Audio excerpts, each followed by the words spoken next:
Welcome back to the newsroom here at France 24. Nicholas Rushworth's here with me now. We're going to take a look at what's going on for Media Watch. Good to see you, Nicholas. Hi, Laura. Now, the end of the year is fast approaching, and that, of course, means party time, doesn't it? Well, we've been having a lot of the end of the planet and the end of life as we know it, all that doomsday stuff before the holidays, and now we're back and we're looking forward, aren't we, to that year-end crunch moment, being on the dance floor, and, well, what's going to happen? You're going to meet the love of your life. I saw this on the front page of the New York Times there. Perfect 10, never mind that. Ask her for her credit rating. Oh, that's not very romantic, Well, it's a horrific trend, isn't it, Laura? How do you fancy that? There you are, spruced up, and suddenly someone is chatting you up. And in that first date, the trend apparently now is that you have to actually say, well, don't have to, but people are saying that how much do you earn? Yes, not how much you earn. What's your credit rating? So Jessica LaShawn there, who we can see is a flight attendant in Chicago, she says that she got caught out.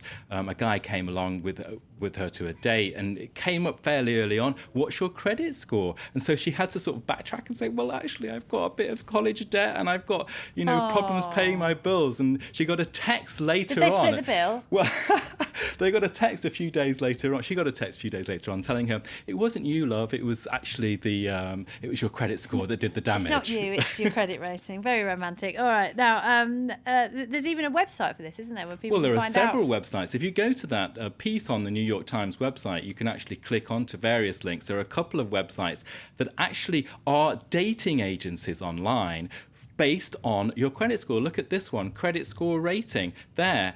And the actual, I couldn't help but laughing. People have signed up, as you can see. Playing with plastic is not fun anymore. Basically, your credit score rating is sexy.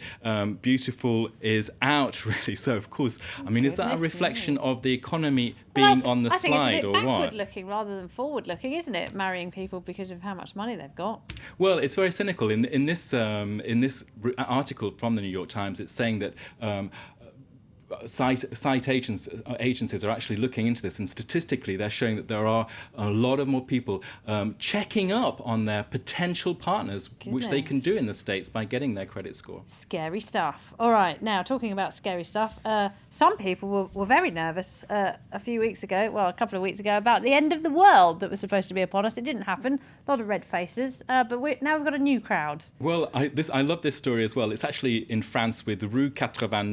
There you can see it. And again, it's a party, but a party that took place to celebrate not the end of the world, but the end of the doomsday saga that we all had to go through. And here, were you scared, Nicholas? I was terrified, actually. No, I'm only kidding. But I thought it was great fun. And why not have a party about it, this whole doomsday thing? And what we've got here is actually the Greens and the eco community in Paris. 200 of them gathered for an evening in which they took a positive take on the future. So, that doomsday moment has passed, but why not avoid the doom and gloom forecasts for 2013, which are inevitable, the economy on the slide and all that stuff. Yeah. Why not just create your own future? So they had brainstorming sessions. There you can see a whopping 200 people in an opera theatre in Paris. And they got together, put their heads together to build up futuristic retirement homes, sustainable bathtubs, you name it. So, of course, that I found very entertaining. And it was all organised, this happy moment, by Optimus, by the Desirable Future Institute. A giant look on the bright side. Nicholas Rushworth, thank you very much indeed. That's it for Media Watch.